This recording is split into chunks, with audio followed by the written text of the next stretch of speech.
లాస్ట్కి మా ఆయన శవమే వచ్చాను లాస్ట్ గానే లేదా మనుషులుగా చూడండి, దయచేసి చెప్తున్నాను. మానవత్వంతో ఆలోచించండి. మీరందరూ డయాపులు తీసుకుంటున్నారు, సెలవులు తీసుకుంటున్నారు. మేము కూలి అయినా చచ్చిపోయినా కానీ నువ్వు కంపల్సరీగా ఇక్కడ వచ్చి నువ్వు కలిసిపోవాలా ఎడ్నర్సమ్కి చెప్పాలని మా సూపర్వైజర్ ఒకటే నాకు టార్చర్ పెట్టినాడు. రావాలంటే రావాలా నువ్వు ఖచ్చితంగా డ్యూటీకి, లేదన్నా మా ఆయన చాలా సీరియస్ ఉన్నాడు. అప్పుడో ఇప్పుడు అట్లుగా నాకు గ్యారెంటీ చెప్పడం లేదు అసలుకంటే నువ్వేమన్నా అట్లా చేస్తావంటే కానీ లేదమ్మా నువ్వు ఖచ్చితంగా రావాలా, సార్ పెద్ద సార్ పిలుస్తున్నాడు, ఎడ్నర్సమ్మ అట్లా నీకు పిలుస్తుండదు, నీకు వచ్చేది ఉండదా లేకుండా లేదా, నీకేం ఉద్యోగం కావాలా అంటున్నాడు సార్. అయినా కానీ నన్ను వస్తానని కానీ బలంతగా అందు నుంచి నన్ను ఏడుచుకంటే వచ్చాను కానీ లాస్ట్కి మా ఆయన శవం వచ్చి కానీ నన్ను లాస్ట్కి ఆకు చూపి కానీ లేదు సార్. లాస్ట్కి మా ఆయన శవమే వచ్చాను లాస్ట్కి కానీ లేదా అంటే రావాలంటే నన్ను చాలా టార్చర్ పెట్టి పిల్లంపించినారు డ్యూటీకి. అయినా కానీ లేదన్నా చాలా బాగలేదన్నా కండిషన్ బాగలేదన్నా కానీ లేదమ్మా నువ్వు ఖచ్చితంగా రావాలంటే రావాలా అని ప్రాణం బాయి కానీ అందులో శవమే వచ్చి కానీ మా ఆయన నాకు ఏం చెప్తున్నా ఏం లేదా కానీ లాస్ట్కి ఒక మాట కానీ లేదు సార్. కర్నూలు నుంచి వచ్చినా నన్ను కర్నూలు నుంచి అదే మాకు పెద్ద మేడం ఉన్నంటే కానీ వాళ్ళ ఆయనకు బాగలేదమ్మా 2 నెలలు కానీ ఆమె ఇంటికాడ ఉండలే ఎందుకు పిల్లంపిస్తాను కదా మాకు పెద్ద మేడం ఉన్నట్ల దీంట్లో సార్ వాళ్ళు ఎవరు లేరు సార్ మాకు మంచిదా. తిక్కమ్మ ఎంసీ హాస్పిటల్. పార్వతి. మాకు ఆరోగ్యం బాగాలేకుండా వచ్చి డ్యూటీ చేయాలని చెప్తారు, ఎఫ్ఆర్ఎస్ చేసుకున్నాలా అని చెప్తారు. మాకు మనిషి కనుక పరిస్థితులు బాగలేకుండా ఉంటాయి. అయినా కూడా వచ్చి లెటర్ రాసిచ్చి పోవాలా, మనిషిని పెట్టాలా అని మాట్లాడతారు సార్ ఒప్పుకున్నా కూడా మొన్న నాకు బాగలేదని పొద్దున్న 5:30కి వచ్చాను. ఇంటికి వచ్చింటే సిస్టరం చూసి సూదేసింది, బాగలేదమ్మా నీ క్యాన్లో పెడతాను బాటిల్ పెడతాను అని చెప్పా. నాకు భయం కుచ్చించుకోలేదు సూదులు. ఎడ్నర్సమ్మ వచ్చే వరకు సూపర్వైజర్ వచ్చే వరకు కూడా ఉన్నాను. ఇక్కడ ఉంటే కూడా మా సూపర్వైజర్ ఏమన్నా అమ్మా ఎడ్నర్సమ్మ వచ్చే వరకు ఉండమ్మా, సార్ వచ్చే వరకు ఉండమ్మా అనే సార్ అడిగితే మీరే చూసుకోండి అని సార్ చెప్పారు. ఎడ్నర్సమ్మని అడిగితే కూర్చోమ్మా నీడే అన్నాడు. మరి నన్ను ఆసుపత్రికైనా పోయి చూపించుకోవాలి కదా సార్, నన్ను కూర్చో ఈడ అంటే నాకు ఎవరు చూస్తారు? ఈడ నాకేమన్నా అయితే నా ఇంట్లో మోగని పిల్లలు ఎవరు చూస్తారు అని అంటే సర్లే పో అని అప్పుడు అంటారు సార్. అంటే మనిషి బాగలేకుండా కూడా ఒప్పుకోవట్లేదు సార్ అసలుకి. అంతకుముందు పెద్ద మేడం ఉండు సార్ మాకి, పెద్ద మేడము మంగం సిస్టరమ్మ ప్రేమిలమ్మ ఎడ్నర్సమ్మ చాలా మంచి సార్. వాళ్ళు వాళ్ళు ఆడున్నా బాగుండాలి కానీ చాలా మేలు వాళ్ళు. మాకు ఇట్లా అయ్యేదమ్మా అంటే సరే ఫస్ట్ పోయి చూపించుకోవడమ్మా, ఇది పని ఎప్పుడు ఉండేదే మీకు బాగుంటేనే కదా మీరు పని చేసేదని అంటుండ్రు ఎడ్నర్సమ్మలు కానీ పెద్ద మేడం కానీ. మాకు బాగలేకుండా వచ్చినా కూడా వీళ్ళు పనికే ముఖ్యం కానీ మనుషులకు ముఖ్యం కాదు సార్ వీళ్ళు. ఇప్పుడు అట్లా పని చేయాలంటారా? ఇప్పుడు నేను హాస్పిటల్లో అడ్మిట్ అయ్యానే అయింటే కూడా సూపర్వైజర్ ఫోన్ చేసి ఎప్పుడు వస్తామో పనికి నువ్వు అంటే ఆయన అడగడం కారణం ఏమంటే ఎడ్నర్సమ్మ ఆయనకి అడిగింటుంది. అందుకే ఆయన 10 సార్లు ఫోన్ చేస్తాడు, అమ్మ ఎడ్నర్సమ్మ అరుస్తుంది అమ్మ అని అంటాడు. మరి నేను ఆసుపత్రి నుంచి వచ్చి చెప్పిపోవాలంటాడు సూపర్వైజర్ నాకు. మన్నాడు ఏ హాస్పిటల్ అడ్మిట్ అయింటుంది సార్ నేను వచ్చి రమ్మను అని అనేదట. మరి నన్ను ఎట్లా రావాలి సార్ నేను? నిన్న నాకు మరి ఇంట్లో బాగలేకుండా మరి నా కొడుకు క్యాన్లో పెట్టి గ్లూకోజ్ బాటిల్ పెట్టాడు ఇంట్లో. నిన్న నా కొడుకు మన సాయంత్రం డిశ్చార్జ్ అయ్యి వచ్చినాను. ఆయన ఇప్పటికి నాకు బాగలేదు.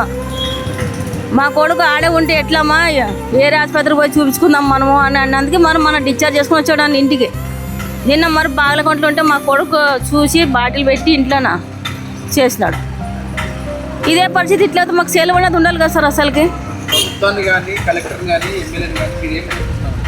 మాకు సెలవులు కావాలి సార్, మాకు సెలవులు కావాలి. వారం వరకు పనిచేసాం, ఒకరోజు సెలవు ఉండాలి కదా సార్. సెలవు లేకుండా అందరికీ సెలవులు ఉంటుంది, మాకోటి ఎందుకు ఉండదు సార్? ఆడు ఏరే ఆసుపత్రిలోన 3 సెలవులు ఇస్తారు. ఆడు మా పాప ఉద్యోగం చేస్తుంది ఆడుగున ఇట్లా శానిటేషన్ వర్కరే ఏరే ఆసుపత్రిలో ఇస్తారు, 4 ఇస్తారంట సార్. మరి మాకు ఒక్కటిగానే వస్తుంది సార్. మామ కూలీళ్ళంట వాళ్ళు ఉద్యోగస్తులు. ఆడిది నాకు చెప్పొద్దండి అంటారు, ఆడిది నాకు చెప్పొద్దండి, ఈడిది ఒకటే చెప్పాలా ఇటు కూలీలు మీరు అంటే పని అంతా వర్కర్లు అంతా ఒకటే కదా సార్. మేమేం పని చేస్తాము వాళ్ళు అదే పని చేస్తారు సార్. వాళ్ళేమో ఎక్కువ చేయరు, మేమేం తక్కువ చేయరు. సమానం పనికి సమానం కూలీ అంటారు, సమానం చెలువేయాలి కదా.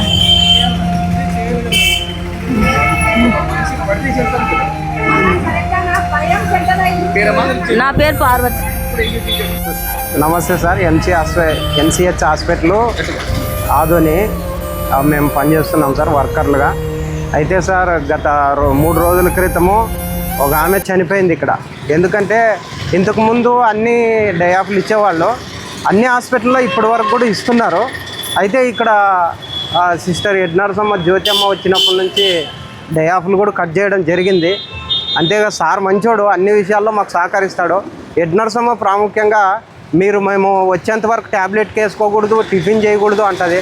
మొన్న జయమ్మ కూడా డే ఆఫ్ అడిగితే నేను చూపించుకుంటాను, హార్ట్ కార్డ్ నస్తుంది అని చెప్తే కూడా డే ఆఫ్ ఇవ్వలేదు ఆమెకి. ఆమె మరుసటి రోజే డ్యూటీకి వస్తున్నాగానే అక్కడికక్కడే పడి చచ్చిపోయింది. ఇంకా కొంతమంది వాంతులు అయ్యి, నేను టైఫాయిడ్ జ్వరం వచ్చి అడ్మిట్ అయింటే ఖచ్చితంగా రావాలని సూపర్వైజర్లతో పదే ఫోన్ చేస్తుంటే అడ్మిట్ అయిన రోజు కూడా నేను రావడం జరిగింది. అయితే చాలా మందికి బాధలు ఉన్నాయి, ఇబ్బందులు ఉన్నాయి. మాకి సంసారాలు ఉంటాయి, మాకి భార్య పిల్లలు ఉంటారు కదా సార్.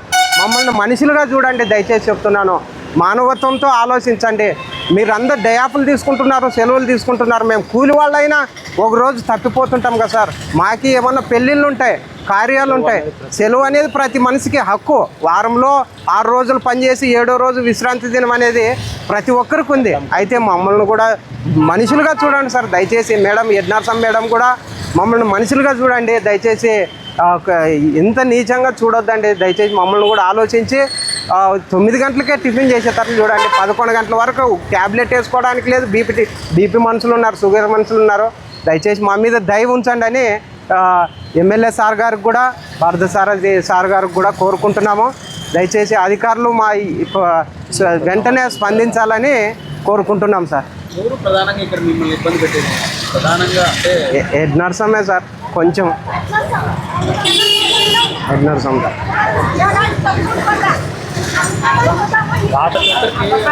అంటే కాంట్రాక్ట్ బేసిక్ కానీ ఏ బేసిక్ అయినా కానీ ప్రైవేట్ కంపెనీ కానీ ఒకరోజు హాలిడే అనేది ఉంటుంది. ఇక్కడ పనిచేసే అసలు 2 నెలల నుంచి సెలవు అనేది లేదు. 3 నెలలు అయ్యి సార్ దాదాపుగా సెలవులే లేవు. ఉండేదా? ఇంతకుముందు ఇచ్చేవాళ్ళు సార్. అందుకోసం ఇప్పుడు ఈ 3 నెలలుగా ఇచ్చేస్తారు. మీరు కూలి వాళ్ళు, మీకు అసలు సెలవు అనేదే లేదు. 360 రోజులు పని చేయాలా మీరు? చేయాల్సిందే.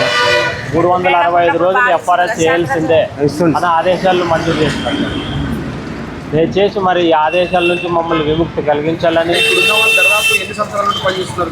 దాదాపుగా 22, 25. అంటే అంతకుముందు అట్లనే ఉండేదంటే లేదు సార్, ఇచ్చేవాళ్ళు సార్. తెచ్చినారు సార్. ఫస్ట్ 4 ఆఫ్లు ఇచ్చారు సార్, తర్వాత 3 ఆఫ్లు ఇచ్చారు సార్. కంటిన్యూగా 3 ఆఫ్లు ఇస్తుంటారు సార్.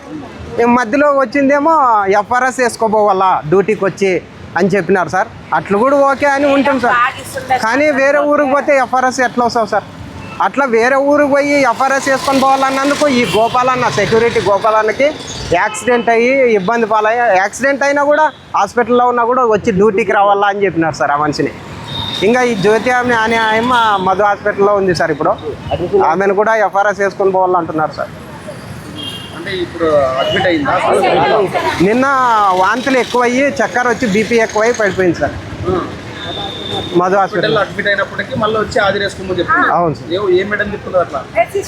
Exam sir. ఏం పేరు? ఆయన పేరు జ్యోతి. ఆసుపత్రిలో జరుగుతున్నటువంటి ఈ శానిటేషన్ ఉద్యోగులైతేనేమి, సెక్యూరిటీ ఉద్యోగులైతేనేమి, వీళ్ళకి రావాల్సిన సెలవులు ప్రతి విషయంలో అనేక రకాలుగా ఇబ్బందులకు గురి చేస్తున్నటువంటి ఇక్కడ ఇన్ఛార్జ్ సిస్టర్ జ్యోతి సిస్టర్ మరి దీనికి ఈరోజు ఇక్కడ ఉన్నటువంటి ప్రతి ఉద్యోగి సెలవు అనేది లేక అనారోగ్య పాలవుతున్నారు. మరి దీనిపైన ఇమీడియట్లీ గౌరవ ఎమ్మెల్యే గారు, డాక్టర్ పార్థసారథి గారు, ఇక్కడ ఉన్నటువంటి సబ్ కలెక్టర్ గారు దీనిపైన విచారణ జరిపి ఇమీడియట్లీ ఇక్కడ ఉన్నటువంటి ఉద్యోగులకి సెలవు మంజూరు చేయవలసిందిగా మరి ఈ హాస్పిటల్ తరపున సెక్యూరిటీ ఉద్యోగులు, శానిటేషన్ ఉద్యోగులు కోరుతున్నాము.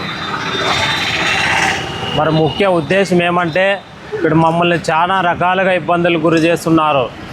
ఎమర్జెన్సీ అనేది ఎప్పుడు ఏమవుతుందో తెలియదు, కానీ ఎమర్జెన్సీ సమయంలో కూడా ఖచ్చితంగా మనిషి ఉండాలా, లేకుంటే మీరే పని చేయాలా అనేటువంటి ఒత్తిడికి గురి చేస్తున్నారు. దయచేసి మరి ఇటువంటి వాటి నుంచి మమ్మల్ని విముక్తి కలిగించి మా హక్కులు ఏమైతే ఉన్నాయో మా హక్కులు మాకు కల్పించవలసిందిగా సంబంధిత అధికారుల్ని ఈ మీడియా సమావేశం ద్వారా కోరుచున్నాము. నా పేరు రామకృష్ణ, ఎంసెచ్ సెక్యూరిటీ.